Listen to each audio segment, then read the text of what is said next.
श्री ब्रह्मचैतन्य गोंदवलेकर महाराजांच्या कथा भाग 9 1 हात भरला परमार्थाचा। कथा प्रसंग अणिमादी सिद्धी यांचा। श्री महाराजांचे लहान मुलांच्यावर अत्यंत प्रेम असे। श्री महाराज आपल्या घरी यावेत असे ज्यांना वाटे त्यांनी पुष्कळ वेळा आपल्या लहान मुलाला किंवा मुलीला मंदिरामध्ये निरोप देऊन पाठवावे आणि श्री महाराजांनी देखील त्या मुलांच्या बरोबर त्यांच्या घरी जावे। मुले त्यांना पालखी करून नेत। मुले म्हणत, महाराज तुम्ही आता हलके व्हा, म्हणजे ते फुलाप्रमाणे हलके होऊन जात। मोठी माणसे जेव्हा त्यांना उचलून नेत त्यावेळी ते फार जड होत आणि पालखी करून 25 पावले नेता नेता तरुण व तालीमबाजही घामाघूम होऊन जात। तीच तऱ्हा त्यांचे अंग रगडण्याची असे। वासुदेवराव शौचे या नावाचे एक तरुण तालीमबाज डॉक्टर होते। श्री महाराजांच्या मांड्या व दंड चोळताना आपली सर्व शक्ती ते कामाला लावीत, परंतु श्री महाराज चू करीत नव्हते। शेवटी वासुदेवराव अगदी थकून जाऊन आपणच पुरे करीत। पुष्कळ वेळा पलंगावर निजले असता श्री महाराज म्हणत, आता माझी मान हलवा। 10 माणसे आपली शक्ती लावून मान हलविण्याचा प्रयत्न करीत, पण तरी त्यांची मान इकडची तिकडे होत नसे। एकदा ते पलंगावर सहज पडले असताना वासुदेवराव नमस्कार करण्यास आले तेव्हा ते त्यांना म्हणाले, वासुदेवराव, रोज तुम्ही 500 दंड मारता। तुमची ताकद केवढी आहे बघू तरी एकदा। माझा पाय उचला बघू। वासुदेवरावांना काही केल्या पाय उचलेना, म्हणून त्यांनी अण्णा केतकर व गोपीनाथ पोतनीस यांना हांक मारली।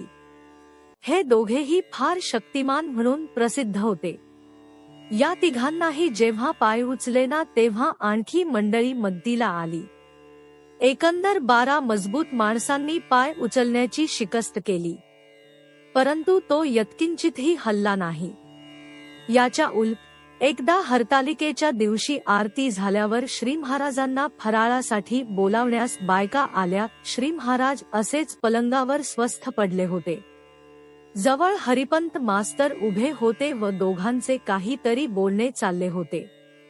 बोलावण्या आलेल्या बायकांना श्री महाराज बोलले, तुम्ही सर्वांनी मला असाच निजलेला वर उताणा उचला।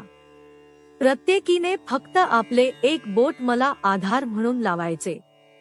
बायकांनी त्याप्रमाणे करून त्यांना पलंगापासून 3 फूट वर उचलले। नंतर 10:30च्या सुमाराला श्री महाराज फराळाला बसले व त्यांनी गोष्टी सांगण्यास आरंभ केला। सर्व स्त्री पुरुष इतक्या तन्मयतेने ऐकत बसले की फराळ केव्हाच संपून गेल्याने उष्टे हात वाळून गेले। गोष्टी चालू राहिल्याने प्रत्येक जण हात धुवून पुन्हा ऐकाव्यास येऊन बसे। 10:30ला सुरू केलेल्या गोष्टी श्री महाराजांनी पहाटे 5 वाजता संपविल्या। कोणालाही वेळेचे भानच राहिले नाही। मग श्री महाराज स्वतःच बोलले की, अरे उठा, हा काय फराळ का चेष्टा आहे? लोक काय म्हणतील? उजाडले ना? तेव्हा सर्व मंडळी पानांवरून उठली आणि फराळ संपला। श्री महाराज एकदा ओढ्यातून पलीकडे चालले होते। दोन्हीकडे दोघेजण, एक बाळकृष्ण पोतदार आणि दुसरा भवानराव असून त्यांच्या खांद्यांवर श्री महाराजांनी हात ठेविले होते। ओढ्याच्या मध्यावर आल्यावर त्यांनी त्या दोघांना हातांनी खाली दाबले। दोघेही चांगले मजबूत गडी होते। श्री महाराज त्यांना म्हणाले, अरे मला तुम्ही बुडू देऊ नका, परंतु त्या दोघांच्या खांद्यावर इतका दाब बसला की ते दोघे पाण्यात बसले आणि बसलेले उभे राहू शकले नाही। एक दिवस संध्याकाळच्या वेळी श्री महाराज नदीकडून मंदिरामध्ये परत येत होते। येताना त्यांना दमा लागल्याने ते कळल्यासारखे दिसत होते। वाटेत कुणब्याची 2 पोरे चक्रदंड काढीत होती। श्री महाराज तेथे थांबले व त्यांना बोलले, अरे पोरांनो, चक्रदंड असा काढायचा नसतो, मी काढून दाखवितो बघा। असे बोलून 65 वर्षांच्या श्री महाराजांनी सफाईदार 10-12 चक्रदंड काढून दाखविले। त्या पोरांना ते म्हणाले, तुम्ही रोज नियमाने दंड आणि बैठका माराल तर प्रत्येकाला रोज पावशेर दूध मी प्यायला देईन। मंदिरामध्ये येऊन बसल्यावर सहज आपल्या पोटाकडे बघून ते बोलले, फार मोठ झाले आहे. होऊ दे बिचारे, ते आपल्याला काय करते. हे ऐकून वामनराव ज्ञानेश्वरी म्हणाले, खरेच महाराज, आपण किती थोडे खाता तरी आपले पोट एवढे मोठे का आहे. श्री महाराज जरा हसले आणि म्हणाले, तुम्हा सगळ्यांचे दोष मी आज सांठवितो म्हणून माझे पोट असे गरगरीत आहे. हे उत्तर ऐकून सर्व मंडळी मोठ्याने हसली.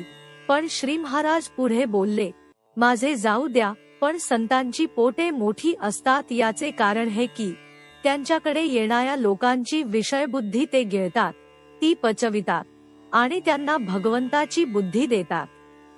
लोकांची विषयबुद्धी म्हणजे प्रापंचिक वासना पचवून आपली निष्ठा टिकविणे हे मोठ्या शक्तीचे काम आहे.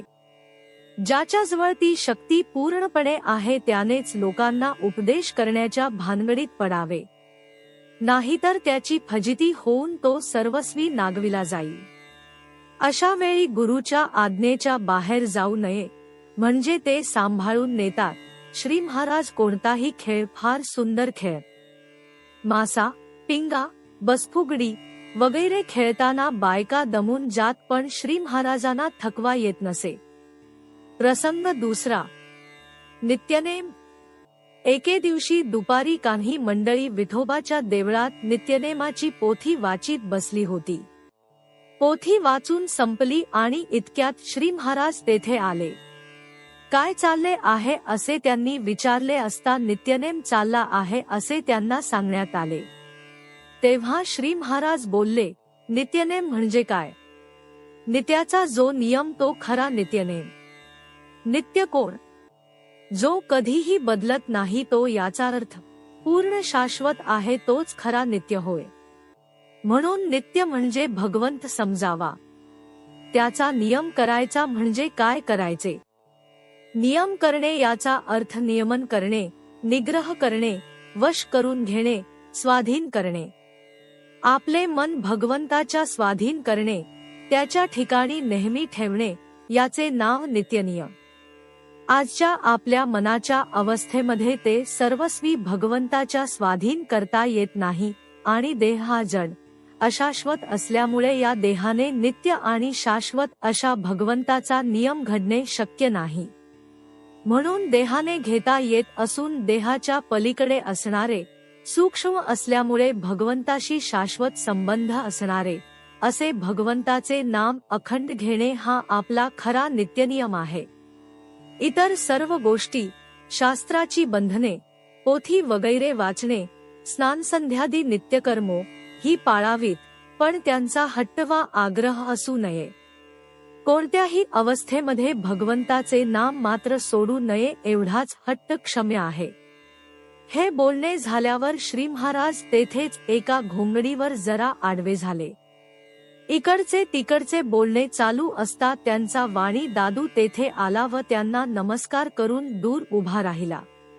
श्री महाराज त्याला म्हणाले, काय रे दादू, काय पाहिजे. तो म्हणाला, महाराज, बाहेर गाडी उभी आहे, कोरेगावला जायचे आहे. श्री महाराज बोलले, बरे, मग इकडे कशाला आलास. तो म्हणाला, महाराज, पैसे पाहिजेत. त्यावर ते म्हणाले, दाद्या, मी इथे जरा पडलो आहे तर आपली तुझी कटकट इथेही आहेच. हे शब्द बोलून श्री महाराजांनी आपला पसरलेला एक पाय बाजूला केला आणि म्हणाले, पहा बरे, किती पैसे आहेत. दामले यांनी ते पैसे मोजून पाहता 81 रुपये 12 आणे होते. दादूचे बरोबर तितकेच पैसे झाले होते. ते त्याला देऊन त्यांनी वाटेला लावला. एकदा हजामत करवून स्नान केल्यावर श्री महाराज उन्हात एका दगडावर उघडे उभे होते. जवळ अण्णासाहेब घाणेकर होते. त्यांच्याशी त्यांच्या नोकरी संबंधाने काही बोलणे चालू होते.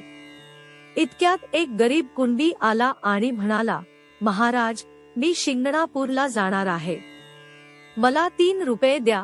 श्री महाराज त्याला बोलले, अरे, मी तुला पैसे कोठून देऊ, मला त्या लोकांचे कर्ज झाले आहे. तो काही केल्या ऐकेना.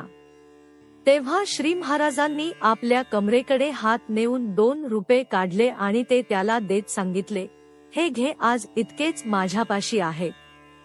मला परत द्यायला विसरू नकोस बरे का. नुसत्या मानेने होकार देऊन तो निघून गेला.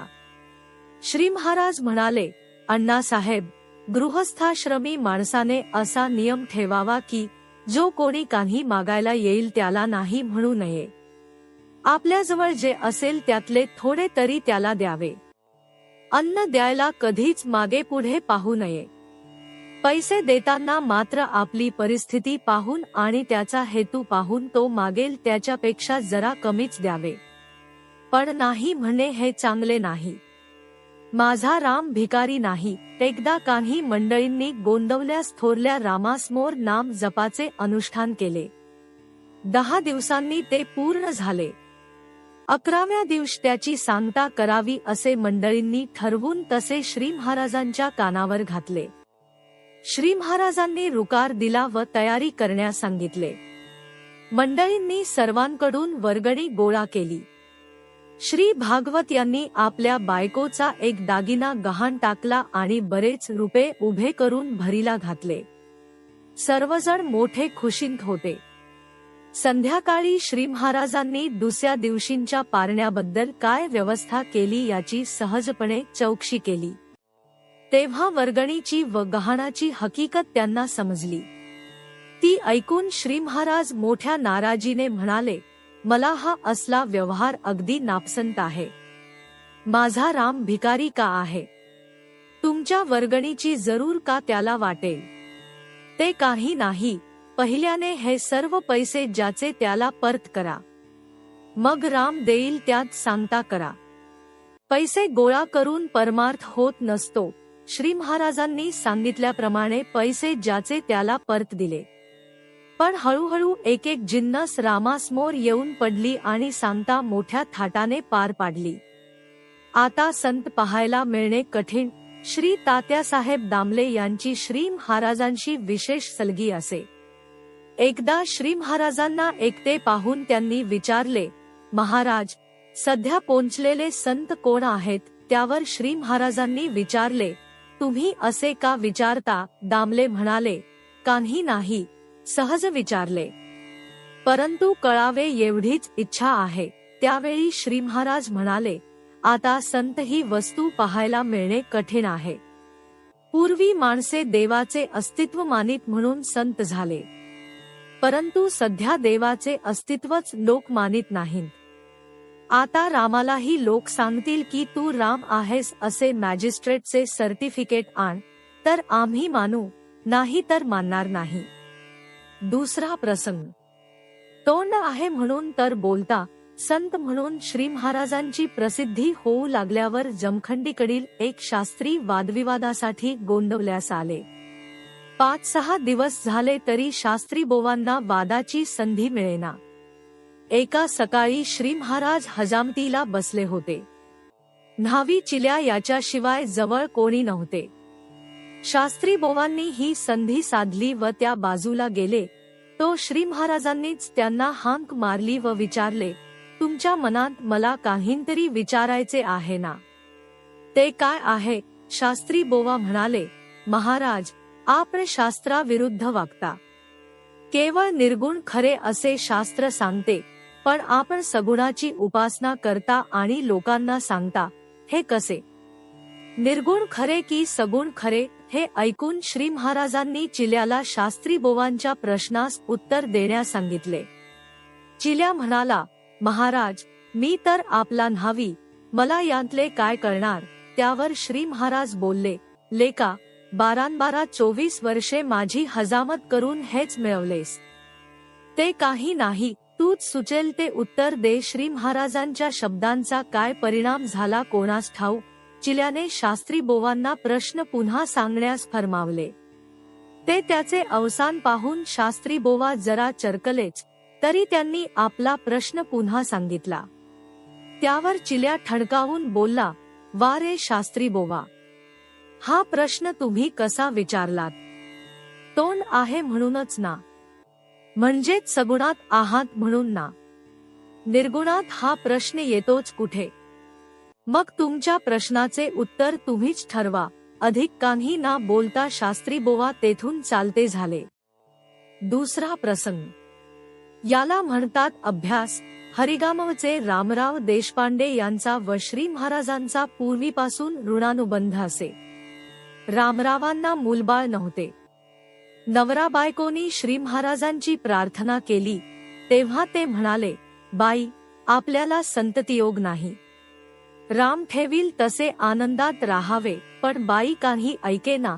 तेव्हा श्री महाराज इतकेच बोलले, बरे, पुत्रमुख पाहाल. 2 वर्षांनी बाईला मुलगा झाला खरा, परंतु तिसऱ्या दिवशी तिनेच देह ठेवला. मुलगा 14 वर्षांचा झाल्यावर रामराव वारले व तो गोंदवल्यास आला. श्री महाराजांनी त्याला मंत्र दिला व वाडीस जाऊन 1.5 कोटी जप करून येण्यास सांगितले. त्याप्रमाणे 1 वर्षात जप पूर्ण करून तो गोंदवल्यास परतला. तेथे तो पाणी भरणे, लाकडे आणणे, झाडणे, सारवणे इत्यादी स्वयंपाकघरांतील कामे करायचा. अगदी जरुरीशिवाय बोलत मात्र नसे हे त्याचे वैशिष्ट्य. 1.5 वर्षानंतर त्याला ताप आला, त्यात जुलाब झाले आणि त्याची नाडी सुटली. तो मृतवत पडला होता. इतक्यात श्री महाराज आले व जवळ जाऊन म्हणाले, नारायणा, अनुसंधानात आहेस ना? मान हलवून त्याने होय असे खुणावले. नंतर श्री महाराजांनी त्याला बस्ता केला व त्याच्या हातात माळ दिली. तेव्हा सर्वासमक्ष त्याने माळ ओढली.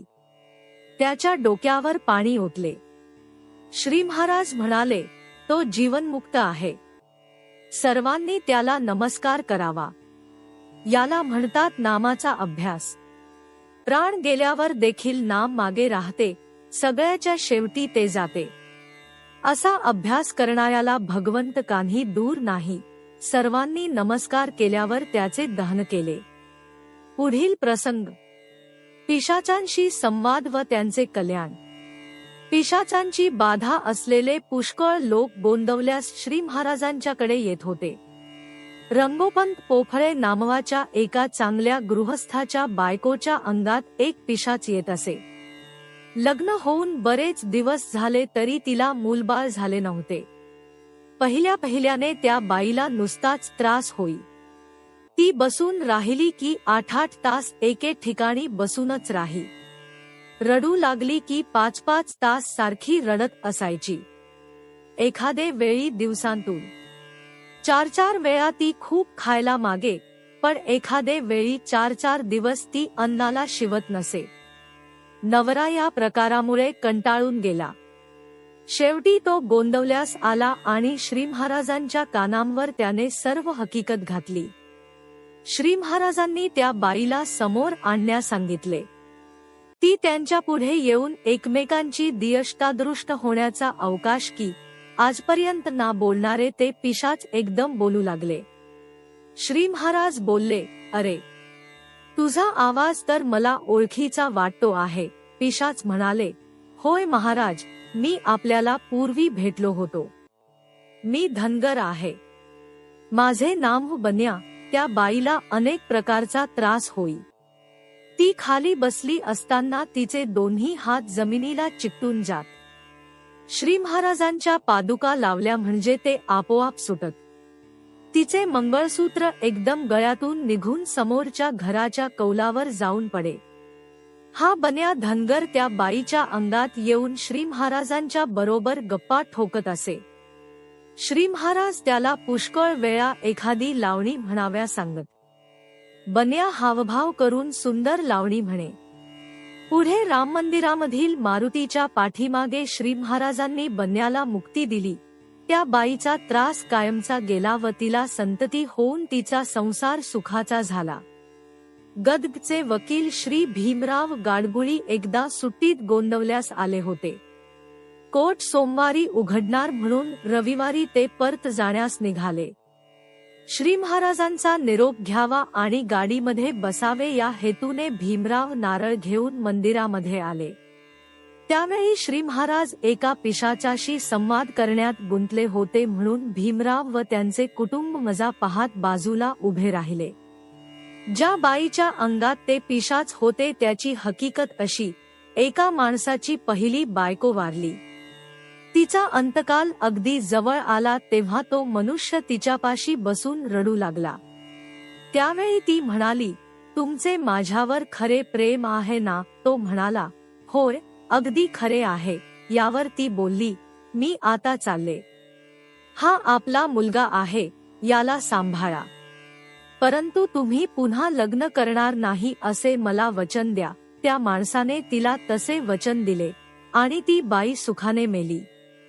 काही काल गेल्यानंतर त्याला आपल्या वचनाचा विसर पडला आणि त्याने दुसरे लग्न केले. लग्न होऊन 4च महिने झाले होते, एवढ्यात मेलेल्या बाईने आपल्या सवतीला पकडले. त्या पिशाचाने ही सर्व हकीकत श्री महाराजांना सांगितली.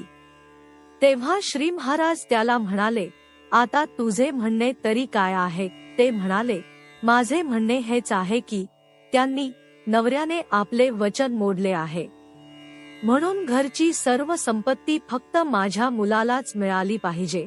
श्री महाराज तिच्या नवऱ्याला बोलले, काय हो, तुमचे म्हणणे काय आहे? तो म्हणाला, महाराज, हिच्या मुलाला सर्व संपत्ती दिल्यावर बाकीच्या मुलांना मी काय देऊ? श्री महाराज म्हणाले, होय, हे देखील योग्यच आहे. होय, नाही करता करता श्री महाराज सांगतील ती तडजोड दोघांनी मान्य करावी असे ठरले. ते म्हणाले, सर्व संपत्तीचे 2 भाग करावेत. त्यापैकी एक भाग पहिलीच्या मुलाला द्यावा आणि दुसरा दुसरीच्या सर्व मुलात सारखा वाटून द्यावा. ही तडजोड नव्याने लगेच कबूल केली, परंतु ते पिशाच पुन्हा फिरले. आणखी काथ्याकूट सुरू होऊन तासभर झाला. काहीच निर्णय लागेना, म्हणून शेवटी श्री महाराज बोलले, अरे, तुमची डोकी ठिकाणावर आहेत का? यावर ते पिशाच म्हणाले, असल्या पुष्कळ बुवांना मी अक्कल शिकवीन. त्याचे हे शब्द ऐकल्याबरोबर लगेच श्री महाराजांनी पायांतली खणाव काढली आणि सद्दिशी त्याच्या टाळक्यात हाणली. हा मार बसताक्षणीच ते पिशाच प्रसन्न झाले व बोलले, महाराज, माझे काम झाले, मी पावन झाले. यासाठीच इतक्या वेळपर्यंत मी हा हट्ट करीत होते. तेव्हा श्री महाराज बोलले, बघा काय चमत्कार आहे. या पिशाचाला जे कळते ते सर्व जिवंत माणसांना सुद्धा कळत नाही. येथपर्यंत हा प्रकार झाल्यावर त्यांचे लक्ष भीमरावांकडे गेले आणि ते म्हणाले, भीमराव, किती वेळ तुम्ही इथे उभे आहात? भीमराव म्हणाले, 4 तास झाले. श्री महाराज बोलले, वा रे वा, उद्या सकाळी तुम्हाला कोर्टामध्ये हजर व्हायचे आहे. गाडीची वेळ तर आता निघून गेली. मग काय? बुवांनी थांबवून धरले आणि कोर्टाची तारीख बुडाली, असेच की नाही? आता तरी लवकर जा, असे बोलून त्यांना उत्तम पळणाऱ्या बैलगाडीमध्ये बसवून दिले व ते 8 तास उशिरा कोरेगावला पोचले. त्या दिवशी मेल 8 तास लेट आल्याने त्यांना तीच गाडी मिळाली आणि दुसऱ्या दिवशी सकाळी बरोबर कोर्टाच्या वेळी भीमराव गदगला पोचले. श्री महाराजांना त्यांनी मनोमन प्रणाम केले. गोंदवल्यास एक नवीन शाळामास्तर आला. तो जरा शहाणा होता आणि स्वतःला फार चिकित्सक समजे. पिशाच बाधेवर त्याचा विश्वास नसल्याने श्री महाराजांच्या मंदिरामध्ये हे प्रकार चालत ते खरोखरीच सत्य आहेत किंवा नाही हे पाहण्याचे त्याने ठरविले. शाळेतल्या एका मुलाजवळ त्याने खाजखुजलीची पूड दिली व ज्यावेळी कोणाच्या अंगात पिशाच प्रकट होईल त्यावेळी त्या माणसाच्या अंगावर ती फेकण्यास त्याला सांगितले. त्याप्रमाणे एके दिवशी एका बाईच्या अंगात आले असता श्री महाराज त्याच्यासमोर उभे राहून त्याला खडसावित होते. इतक्यात त्या पोराने बाईच्या अंगावर पूड फेकली. त्यातली थोडी पूड श्री महाराजांच्या हातांवर व पायांवर उडाल्यामुळे त्यांचे अंग खाजू लागले. त्या बाईचे अंग पण खाजू लागले. ज्या पोराने पूड टाकली त्याला दम दिल्यावर त्याने त्या मास्तराचे नाम सांगितले. मास्तराला बोलावून आणून श्री महाराजांनी त्याची चांगली हजेरी घेतली. तो गयाव्या करू लागला तेव्हा प्रकरण तेथेच थांबले. श्री महाराज त्याला म्हणाले, मनुष्याने चिकित्सा करावी, पण चिकित्सेचा हेतू शुद्ध असावा. सत्य काय आहे हे शोधण्यासाठी जर चिकित्सा केली तर त्याचे मार्ग निराळे असतात. दुसऱ्याला ताप देणे ही चिकित्सा नव्हे आणि सत्यशोधन पण नव्हे. पिशाचाचे अस्तित्व सूक्ष्म सृष्टीमध्ये असते, म्हणून त्याचे ज्ञान व्हायला आपली दृष्टी सूक्ष्म बनली पाहिजे. ती नामाने बनते. म्हणून तुम्ही नाम घेत जावे म्हणजे सर्व गोष्टी आपोआप कळतील. जत संस्थानात रघुनाथराव फडणीस या नावाचे गृहस्थ होते. त्यांच्या बायकोला बाधा होती. ते पिशाच इतके भयंकर होते की त्याचा संचार झाला असता ती बाई काय करील याचा नेम राहत नसे. शरीराने ती अशक्त होती, परंतु जेवायला बसली असता जर तिच्यामध्ये संचार झाला तर ती 10 जाड भाकरी सहज खाऊन जाई, पण त्यानंतर अपचन, पोट फुगणे वगैरे काहीही तक्रार नसे. तिच्या ठिकाणी एक पिशाच येत नसून आळीपाळीने 8-10 जण संचार करीत असत. ती पिशाचे श्री महाराजांनाच फक्त दबून असायची. इतर लोकांनी त्यांना त्रास दिला असता जो त्रास देईल त्याची फजिती व्हाव्याची.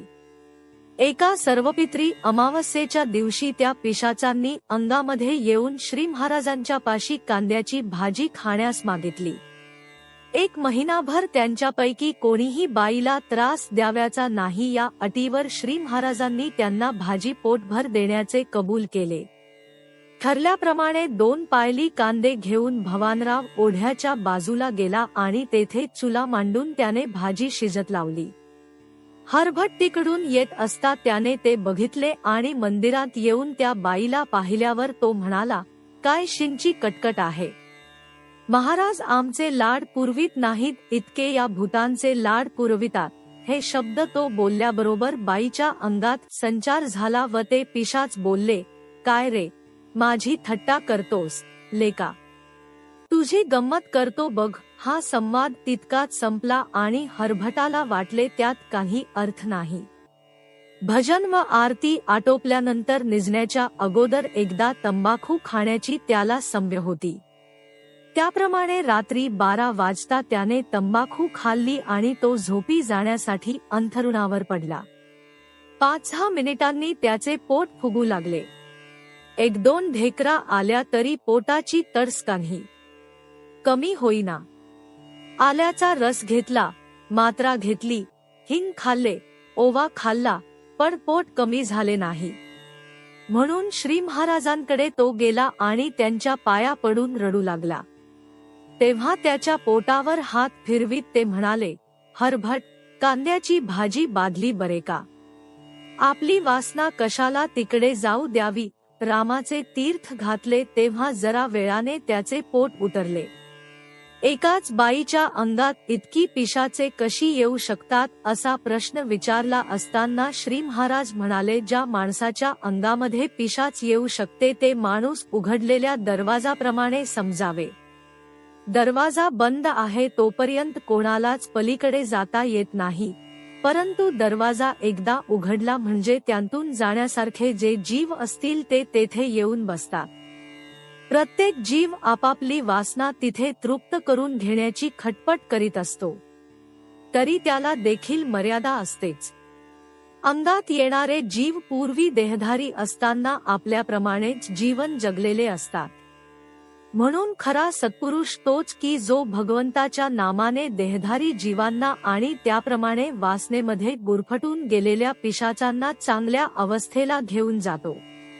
त्याला सर्व जीव सारखेच. फडणीसांच्या बायकोच्या अंगात येणाऱ्या सर्वांना श्री महाराजांनी सोडविले आणि त्या बाईला बरी केली. आटपाडीचे पिलाजीपंत देशपांडे यांच्या घरातला संबंध गोंदवल्यास येऊन पावन झाला. मोरगिरीचे गोविंदराव केळकर यांची बायको सरस्वती हिला एक ब्रह्मचारी पिशाच लागले होते. ते पिशाच वेदमंत्र स्वच्छ आणि बरोबर म्हणून दाखवीत असे. श्री महाराज त्याला पुष्कळ प्रसंगी निरनिराळी वेदसूक्ते म्हणाव्यास सांगत आणि ते पिशाच देखील स्वरांसहित मोठ्या ठसक्याने ती म्हणत असे. त्यात गंमतीची गोष्ट अशी की त्याला गायत्री मंत्र म्हणाव्यास सांगितला तर तो अर्धाच म्हणून ते गप्प बसे. असे करण्याचे कारण विचारले म्हणजे ते म्हणे, संबंध गायत्री मंत्र जर मी म्हटला तर मी भस्म होऊन जाईन ना, म्हणून मी तो अर्धाच म्हणतो. हे ऐकून श्री महाराज लोकांना म्हणाले, बघा, गायत्रीच्या मंत्राचे केवढे सामर्थ्य आहे. द्विजाने गायत्रीची उपासना केली तर त्याला इतर काही करण्याची आवश्यकता नाही. परंतु सध्यांची परिस्थिती त्याला अनुकूल नाही. त्यासाठी लागणारे पावित्र्य आणि आचरण सध्या कोणाला ठेवता येत नाही. म्हणून संतांनी दयाळू होऊन भगवंताचे नाम सिद्ध करून दिले. गायत्रीने जे साधते तेच नामाने साधते, यात मात्र बिलकुल शंका नाही. शिवाय नामाला देहाचे बंधन नाही, हा त्याचा विशेष होय. म्हणून सध्याच्या काळात प्रत्येकाने नाम घ्यावे. पुढील प्रसंग. महाराज, मी राग जिंकला आहे. गोंदवल्यास श्री महाराजांजवळ भाऊसाहेब फॉरेस्ट नावाचे एक सात्विक, निरुपद्रवी व एकमार्गी गृहस्थ होते. श्री महाराजांश वागताना भाऊसाहेब अगदी मोकळेपणाने वागत आणि बरेच वेळा आचरटपणाने काहींतरी बोलून जात. श्री महाराज देखील त्यांची पुष्कळ चेष्टा करीत. एके दिवशी सकाळी वाण्याकडून रवा व साखर घेऊन ते खोलीवर जात होते. वाटेत मंदिरात श्री महाराज कोणाशी बोलत होते ते ऐकण्यासाठी भाऊसाहेब थांबले. परमार्थ साधण्यासाठी मन मोठे विशाल लागते आणि विकारांवर ताबा ठेवावा लागतो, असा श्री महाराजांच्या बोलण्याचा विषय होता. त्यांचे बोलणे संपल्यावर भाऊसाहेब म्हणाले, महाराज, आपण म्हणता त्याप्रमाणे माझे मन मी विशाल केले आहे. ही वासाखर मी कोणालाही सहज देऊन टाकीन. शिवाय अलीकडे मी राग तर सर्वस्वी सोडला आहे. असे असेल तर फार उत्तम आहे, असे श्री महाराज बोलले व संवाद थांबला. भाऊसाहेब आपल्या खोलीवर गेले. इकडे श्री महाराजांनी रूपलखला बोलाविले. हा पंढरपूरचा राहणारा असून मोठा धीट व हिकमती होता. श्री महाराज त्याला म्हणाले, अरे, काय वाटेल ते कर आणि त्या भाऊसाहेबाला राग आण. ते माझे काम असे म्हणून तो भाऊसाहेबांच्या खोलीवर गेला. ते तुकारामांचे अभंग लिहित बसले होते.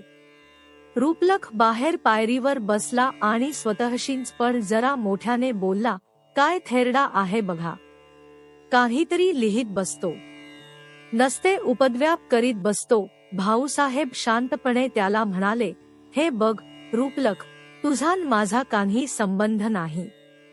मी अभंग लिहितो, त्यात तुझे काय जाते. यावर रूपलख जोरात बोलला, अरे जा गधड्या, कवडीची अक्कल नाही, म्हणे परमार्थ करतो.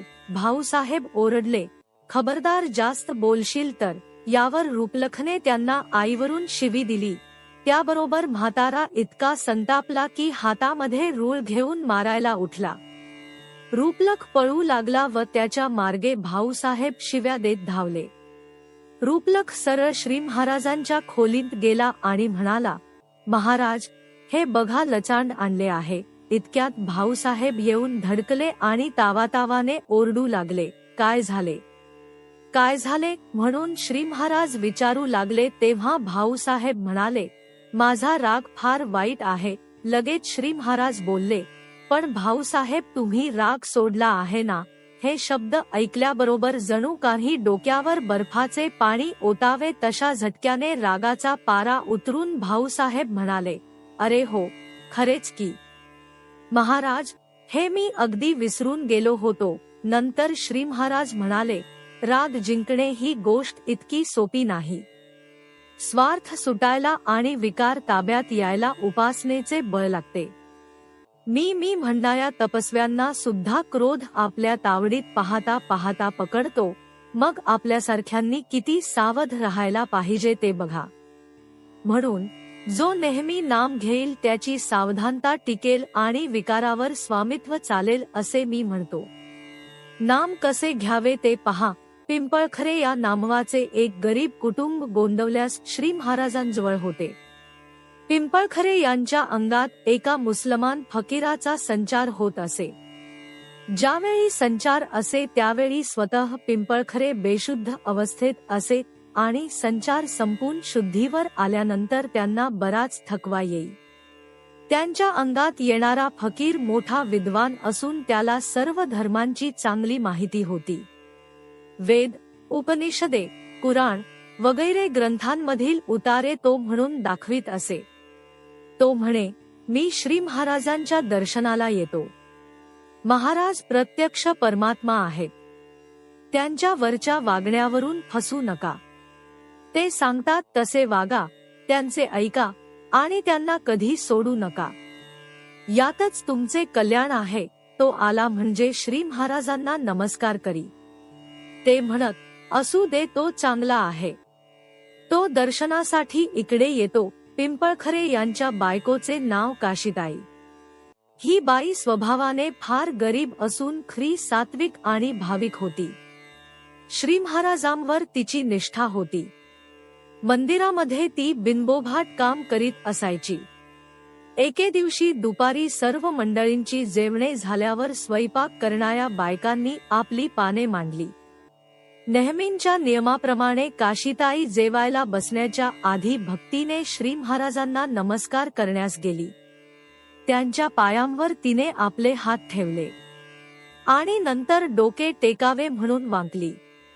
तेव्हा श्री महाराज बोलले, काशीताई, तुमच्या अंगात पुष्कळ ताप आहे. तुमचे हात किती ऊन आहेत? काशीताई म्हणाली, होय महाराज, सकाळपासून माझ्या अंगात ताप आहे, पण आता मला सहन होत नाही. श्री महाराज बोलले, असे का? आता कमी होईल हं.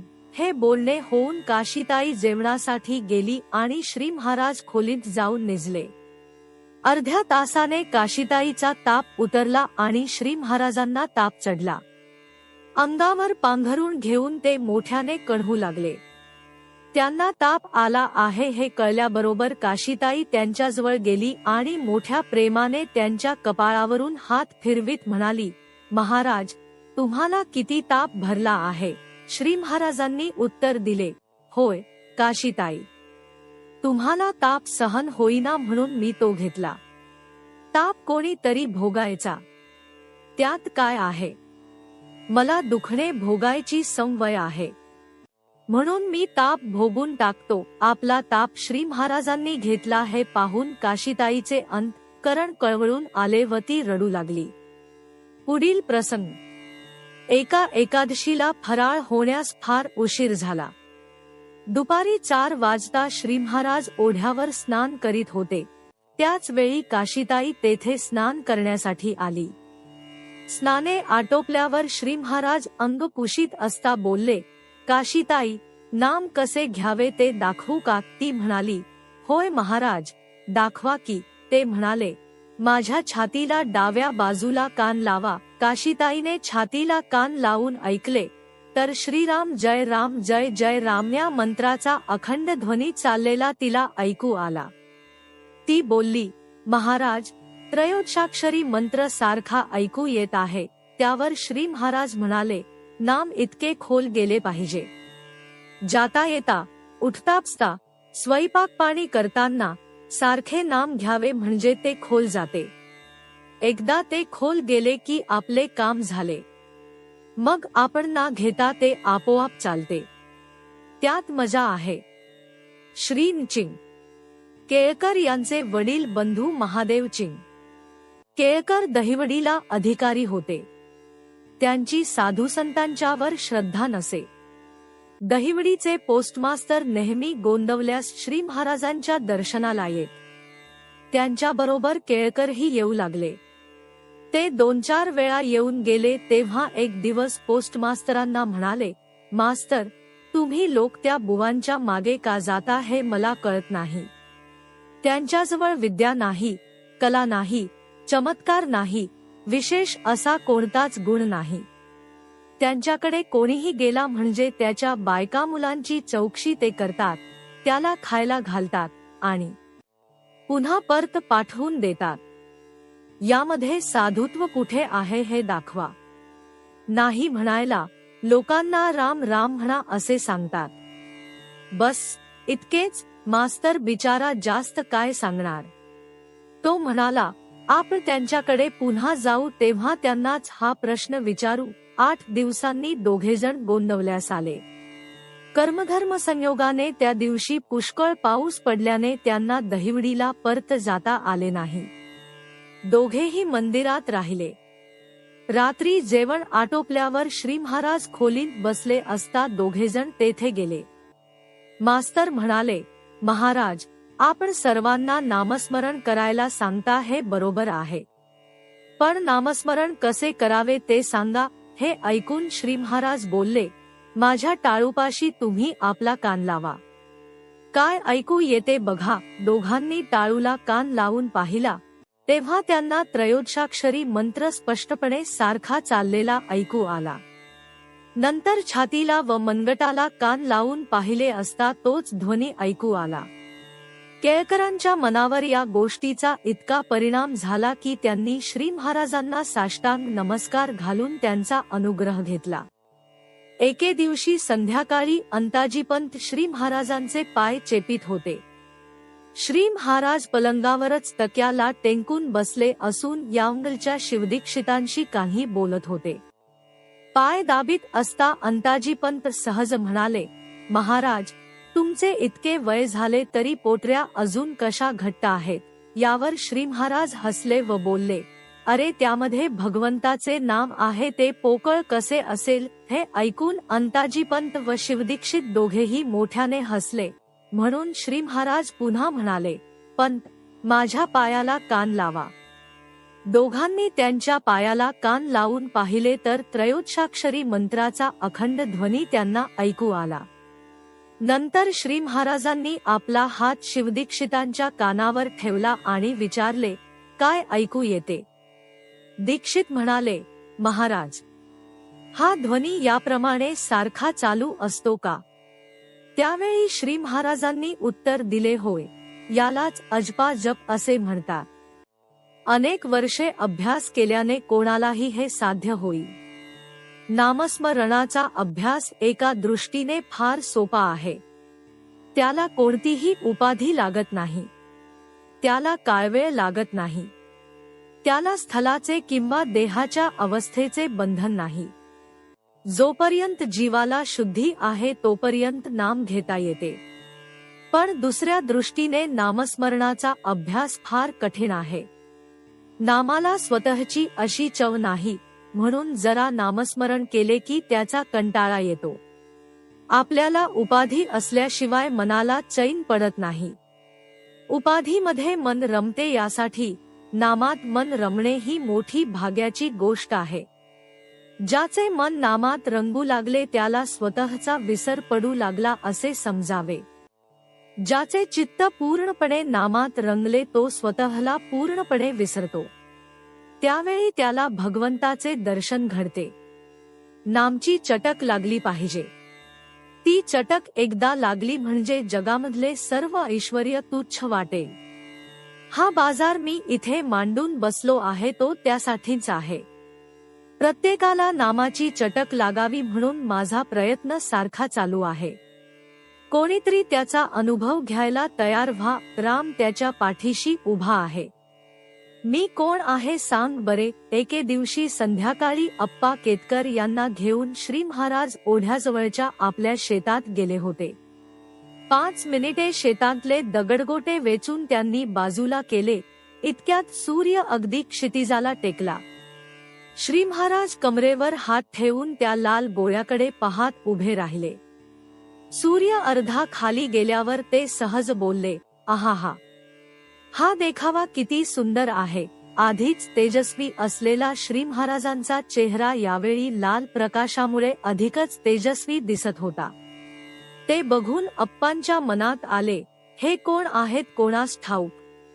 आम्ही आपले महाराज महाराज म्हणून त्यांच्या मागे लागतो, परंतु त्यांच्यापाशी काय आहे हे कोणी पाहिले आहे. 5 मिनिटांनी सूर्य पूर्णपणे खाली गेला आणि श्री महाराज अप्पांकडे वळून बोलले, मी कोण आहे असे तुला वाटते. यावर अप्पांनी उत्तर दिले, महाराज, तुम्ही कोण आहात हे मला माहित नाही, पण तुम्ही काहींतरी विलक्षण आहात एवढे मात्र खरे. हे ऐकून श्री महाराज म्हणाले, खरे सांगू, फार थोड्या लोकांनी मला ओळखले आहे. ओंकार, ओंकार जो म्हणतात तोच मी आहे. जो सारखा नामत राहील, किंबहुना नामामध्ये स्वतःचा विसर ज्याला पडेल, त्यालाच मी कोण आहे हे कळेल. एवढ्यात मंडळी त्यांना शोधित आली व सर्वजण ओढ्यावर हातपाय धुवून संध्या करण्यास गेले. दृष्टीचा दोष गोंदवल्यास गोविंदबुवा या नामवाचा एक माणूस होता. त्याच्या दृष्टीमध्ये फार मोठे पण वाईट सामर्थ्य असे. एखाद्या शेतात चांगले पीक आलेले असले आणि गोविंदबुवाने ते पाहिले व म्हटले की, वा, किती छान पीक आले आहे. म्हणजे ते सर्व पीक आपोआप नासून जायचे किंवा जळून जायचे. एखाद्या मळ्यात भाजी चांगली आली असली तर त्याला दाखवण्याची सोय नव्हती. त्याने ती पाहिली आणि वा, किती चांगली भाजी आहे असे उद्गार काढले की सर्व भाजी वाळून जायची. गामच्या सर्व लोकांना गोविंदबुवाचे भय वाटे आणि श्री महाराजांच्याकडे त्यांच्याबद्दल नेहमी तक्रारी येत असत. कोणाला विंचू चावलेला त्याला समजला म्हणजे विष जास्त चढ असे, म्हणून कोणास विंचू चावला तर श्री महाराज म्हणत, अरे, त्या गोविंदबुवाला कळू देऊ नका. कित्येक वेळी त्याला स्वतःला याचे वाईट वाटे व तो श्री महाराजांना म्हणे, महाराज, मी काय करू. माझ्या मनात तसे आल्यावांचून राहतच नाही. काही वेळा मी मुद्दाम करीत नाही, परंतु माझा इलाज चालत नाही.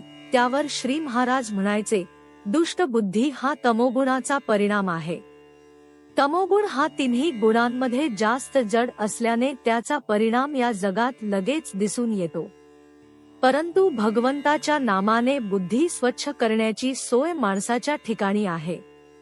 यासाठी पुष्कळ नामस्मरण करावे म्हणजे सत्वगुणाचा उदय होतो आणि बुद्धी शुद्ध बनते. एकदा श्री महाराज धाकट्या राम मंदिरामध्ये काही लोकांशी बोलत उभे होते. मंदिराला पायरी बसविण्यासाठी म्हणून आणलेला एक चांगला लांब एकसंधी दगड समोर पडलेला होता. इतक्यात गोविंदबुवा तेथे आला. त्याने तो दगड पाहिला आणि म्हणाला, महाराज, किती छान दगड आहे. त्याने हे शब्द तोंडावाटे काढले की लगेच त्या दगडाला मधोमध चीर गेली व दगड फुटला. हा मात्र सगळा प्रकार पाहून मंडळी चकित झाली. पण श्री महाराज ओरडले, धरा रे या गाढवाला. आत्ताच्या आत्ता या लेकाला संन्यास देऊन टाकतो, म्हणजे याचा दोष कायमचा जाईल. खरोखरीच श्री महाराजांनी चिंतूबुवाला बोलावून आणले. संन्यासाचे सर्व साहित्य जमा केले आणि स्वतः गोविंदबुवाला संन्यास दिला. आश्चर्याची गोष्टी अशी की त्याला संन्यास दिल्यानंतर त्याच्यामधला हा दोष आपोआप नाहीसा झाला. त्यामुळे लोकांना वाटणारी त्याची भीती नाहीशी झाली आणि त्याचे पण कल्याण झाले. पुढे श्री महाराज म्हणाले, गोविंदबुवाने मनापासून नुसते नाम घेतले असते तर त्याला गृहस्थाश्रमात राहून सुद्धा हे साधले असते. पण ते त्याने केले नाही, म्हणून हा उपाय मला करावा लागला. कथा दुसरी. हे कर्म निष्काम नाही. हाडला राहणाऱ्या एका तरुण गृहस्थाने श्री महाराजांनी घरी येऊन आपल्याला दर्शन द्यावे म्हणून उपवास सुरू केला. हे त्यांना कळल्यावर नापसंती व्यक्त करून ते म्हणाले, हे लोक उगीचच अट्टाहास करतात. त्या बाजूला गेले असता त्याच्या घरी जाण्याचे आश्वासन देऊन सध्या त्याने उपवास सोडून द्यावा असा निरोप देऊन नीलकंठबाबाला त्यांनी करहाडला पाठविले. निरोप पोचल्यावर देखील त्या माणसाने उपवास चालूच ठेवला. त्याची पत्रावर पत्रे येऊ लागली. श्री महाराजांनी तिकडे फारसे लक्ष दिले नाही. शेवटी त्याचे आईबाप गोंदवल्यास आले. ते आल्यावर त्यांच्याजवळ मुलाची मोठी स्तुती करून त्यांना ठेवून घेतले. निघण्याबद्दल त्यांनी विचारले म्हणजे श्री महाराज म्हणायचे, हो, फार दिवस झाले. आता उद्या आपण नक्की निघायचेच. याप्रमाणे आज उद्या करता करता 1 महिना गेला आणि श्री महाराज एकदाचे त्या माणसाच्या घरी गेले. त्याने श्री महाराजांची मोठी पूजा वगैरे केली आणि त्यांच्यासमोर एका ताम्हनामध्ये 100 रुपये ठेवले व त्यावर पाणी सोडले. हे सर्व झाल्यावर तेथे जमलेल्या स्त्री पुरुषांसमोर श्री महाराज त्याला म्हणाले, देहाच्या उपचारांना जो भुलतो तो भगवंताला अगदी विसरलेलाच असतो.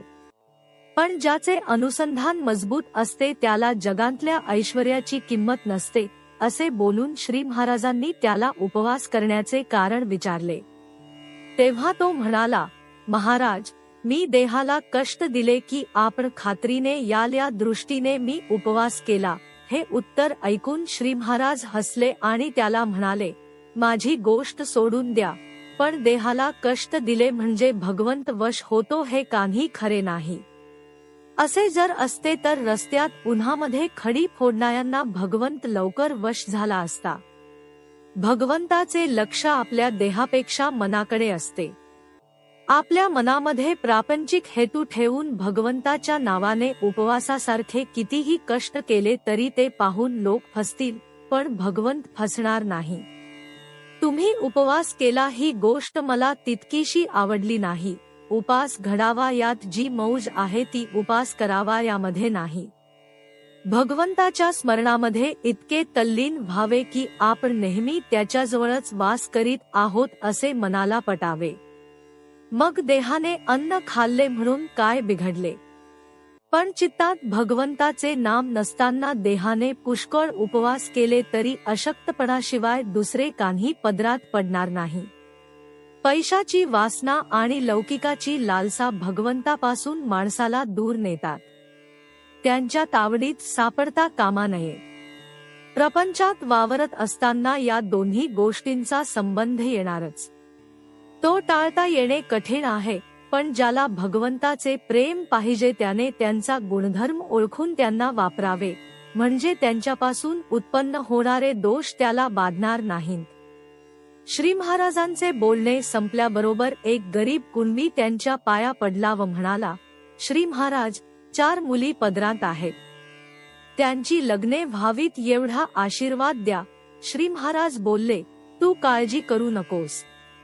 ज्याने त्यांना जन्माला घातले आहे तो त्यांच्याकडे लक्ष देतो. तू मुलगा पाहण्याची खटपट तेवढी कर, असे त्याला सांगून आपल्या समोरचे ताम्हण श्री महाराजांनी त्याच्या पदरामध्ये ओतले व म्हणाले, यामध्ये दोघींची लग्ने करून टाक. तो कुणबी बघतच राहिला आणि अश्रुपूर्ण डोळ्यांनी त्यांना धन्यवाद देत निघून गेला. श्री महाराज गोंदवल्यास परत आल्यावर त्यांना त्या माणसाच्या उपवासाबद्दल विचारले असता ते म्हणाले, हे वेडे लोक असतात. आपण कशासाठी काय करीत आहोत हेच त्यांना कळत नाही. कोणत्याही कृतीला तिच्या हेतूवरून मोल येते. हेतू शुद्ध असून कृती एखादे वेळी बरी नसली तरी भगवंताच्या घरी चालते. पण हेतू चांगला नसून कृती मात्र फार चांगली असली तरी भगवंत त्याच्यापासून दूरच राहतो. त्या माणसाने केलेला उपवास निष्काम नव्हता. तसा तो असता केवळ भगवंताचे दर्शन व्हावे म्हणून तो उपवास करीत असता, तर मी त्याला साष्टांग नमस्कार घातला असता. निष्काम कर्माचे फार फार महत्व आहे. भगवंतासाठीच भगवंत हवा अशी आपली वृत्ती असावी.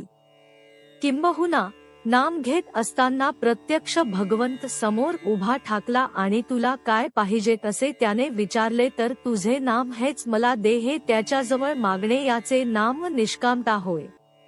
कारण रूपाने व्यक्त झालेला भगवंत केव्हांतरी नाहींसा होईल, पण त्याचे नाम मात्र अखंड टिकेल आणि त्याचे नाम घेतले की त्याला इकडे येणे जरूरच आहे. म्हणून देहाला कष्ट देण्याच्या भानगडीत ना पडता भगवंतासाठीच नाम घेत असावे, त्याची कृपा झाल्याशिवाय राहणार नाही. पुढील प्रसंग. गोंदवल्यास बाजार भरला आहे. सातायास चिंतुबुवा नामवाचा एक गृहस्थ होता. त्याला मूळव्याधीची व्यथा होती. पुण्याच्या डॉक्टरांकडून त्याने 2 वेळा त्या व्याधीवर शस्त्रक्रिया करून घेतली. त्यामुळे काही दिवस त्याला बरे वाटले, परंतु पुन्हा त्याला त्रास होऊ लागला. नंतर त्याने वैद्याची औषधे घेऊन पाहिली, त्याचा परिणाम उलटाच झाला आणि त्याला पहिल्यापेक्षा जास्त रक्त पडू लागले व सूजही पुष्कळ आली. पुन्हा त्याने डॉक्टरची औषधे घेतली तरी त्यांचा उपयोग होईना. तो कंटाळला आणि जीव द्याव्याचा विचार करू लागला. होय नाही करता एक दिवस डोंगरावरून उडी टाकून जीव द्यावा म्हणून तो निघाला. तेव्हा त्याची बायको डोळ्यात पाणी आणून त्याला म्हणाली, अहो, असे करू नका. कुठेतरी एखाद्या सत्पुरुषाकडे जा आणि त्यांचा आशीर्वाद घ्या. हे ऐकून जीव देण्याचा विचार त्याने तात्पुरता थांबविला आणि आपल्या मित्रांच्या जवळ चौकशी केली. कोणीतरी त्याला पलूसच्या धोंडीबांकडे जाण्यास सांगितले. त्याप्रमाणे तो पलूसला गेला आणि धोंडीबांना भेटला. त्याने नमस्कार केल्याबरोबर धोंडीबा बोलले, अरे, तू इकडे कशाला आलास? मी असल्या भानगडीमध्ये पडत नाही. त्यामुळे नसतील चाडे पाठीमागे लागतात. आपल्यालाच ते सगळे निस्तरावे लागते. तू गोंदवल्यास जा. गणबुवांनी तिथे रामाच्या नामवाने बाजार उघडलेला आहे. बाजारातला माल खरा आहे आणि स्वस्त आहे. तिकडे तुझे काम नक्की होईल. अशा रीतीने चिंटूबुवाला श्री महाराजांचा पत्ता मिळाल्यामुळे तो पलूस सोडून गोंदवल्यास आला. श्री महाराजांनी त्याला बघितल्याबरोबर तो येणार आहे हे आपल्यास आधीच ठाऊक होते अशा आविर्भावाने ते बोलले, बरे झाले तुम्ही इकडे आला. राम बरे करील. काळजी करू नये. इतक्या क्षुल्लक गोष्टीसाठी जीवावर उदार व्हावे. देहाची किंमत फार आहे. श्री महाराजांनी त्याला बाळंभटाच्या हवाली केला आणि धर्मशाळेत त्याची उठण्या बसण्याची सोय केली. चिंटूबुवा रोज मंदिरामध्ये जेवीत असे. राळ्याचा भात, बाजरीची जाड भाकरी आणि खूप तिखट आमटी हे रोजचे जेवण तो पोट भरून जेवू लागला. रामाचे तीर्थ व रामाचा अंगारा हे त्याच्या मूळव्याधीला औषध होते. 2-3 दिवस झाल्यावर श्री महाराजांनी त्याला विचारले, चिंटूबुवा, मूळव्याध बरी झाली तर रामाचे नाम विसरणार नाही ना? चिंटूबुवा हात जोडून म्हणाला, नाही महाराज, मी जन्मभर त्याचे नाम घेईन. त्यावर श्री महाराज बोलले, राम दयाळू आहे. मग तो खात्रीने तुम्हाला बरे करील. चिंटूबुवा 12 दिवस गोंदवल्यास होता. 4-5 दिवसांनंतर त्याला आपोआप बरे वाटू लागले. 10 दिवसात सूज व ठणका कमी होऊन सोसण्याइतकी मूळव्याध त्याच्या आटोक्यात आली आणि श्री महाराजांचे उपकार स्मरण करीत तो घरी परत गेला. नंतर शेवटपर्यंत त्याला कधी त्रास झाला. कथा दुसरी. नाही. रामशास्त्री गिजरे. रामशास्त्री मूळचे राहणारे वाईचे. 4 शास्त्रांचे अध्ययन केलेला हा विद्वान अति तामसी होता. गोंदवल्यास त्याच्या प्रपंचाचा सर्व हार श्री महाराजांवर होता. संकेश्वर मठाचे आचार्यपद चालून आले तेव्हा केवळ श्री महाराजांच्या सांगण्यावरून त्यांनी ते नाकारले, तशी त्यांची निष्ठा होती. एकदा त्यांचे व काका फडके यांचे कडाक्याचे भांडण झाले. काका पाहता पाहता भांडण हरले तेव्हा तडक श्री महाराजांसमोर गेले आणि ओरडले, महाराज, तरी असली तामसी माणसे आपण कशाला जवळ बाळगली आहे? यांना काय परमार्थ साधणार आहे? श्री महाराजांनी रागावण्याचे कारण विचारले तेव्हा काकांनी सर्व हकीकत सांगितली. त्यावर श्री महाराजांनी अत्यंत शांतपणे उत्तर दिले, काका, चालताना रस्त्यात पडलेले हाड लागले तर त्याचा विटाळ होतो, पण तोंडात असणारे आपले दात हाडेच आहे. त्यांचा विटाळ आपण मानतो का? काही झाले तरी शास्त्री बुवाला मी आपला म्हटला आहे. आज नाही तर उद्या नाही तर अंतकाळी तरी त्याच्यामध्ये सुधारणा झाल्याशिवाय राहणार नाही. तो भगवंताचे नाम घेतो आहे ना. अर्थात रामाचे लक्ष त्याच्याकडे आहे. म्हणजे तो सुधारण्याच्या मार्गावर आहे. बरे, तो तामसी म्हणून मी जर सोडला तर त्याला जगात कोण जवळ उभा करील?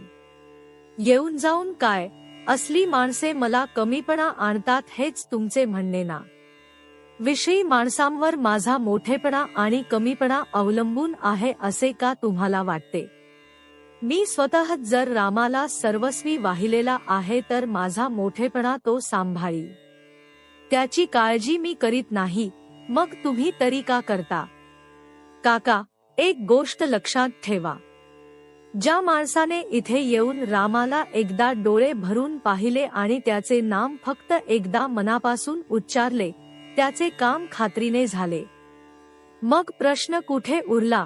काका अगदी निरुत्तर होऊन गप्प बसले. शास्त्री बुवांची निष्ठा खरीच विलक्षण होती. 1910 साली गोंदवल्यास भयंकर प्लेग झाला. श्री महाराजांनी शास्त्री बुवांना धर्मशाळेत राहण्यास सांगितले. त्याप्रमाणे दोन्ही मुलांना घेऊन शास्त्री बुवा तेथे राहिले. प्लेगचा जोर इतका विलक्षण होता की रोज खूप उंदीर मरून पडत. शास्त्री बुवा सुपाने भरून स्वतः ते फेकून देत. तेवढ्यात त्यांच्या बापू नामवाच्या मुलाला प्लेग झाला. अशा परिस्थितीत देखील रोज दुपारी 4 ते 5 शास्त्री बुवा मंदिरात पुराण सांगत. ऐकायला एकटा श्रीराम समोर उभा असे. 6व्या दिवशी बापूने तहान लागली म्हणून तांब्याभर गार पाणी पिऊन टाकले. पुढे त्याला तंद्री लागली. त्यात त्याने असे पाहिले की अंथरुणाजवळ एक काळा मनुष्य उभा आहे. पण श्री महाराज पुढे आले आणि हा माझा मनुष्य आहे असे त्याच्या अंगावर ओरडले व त्यांनी त्याला हाकलून दिले. बापू जागा होऊन महाराज आले म्हणून ओरडला. शास्त्री बुवांनी पाहिले तर त्याची गाठ फुटून अंथरूण भिजले होते. नंतर त्याला बरे वाटले. या प्रसंगी श्री महाराज गोंदवल्यात नसून गिरवीस होते. जानकी जीवन स्मरण. जय जय राम. श्रीराम जय राम जय जय राम.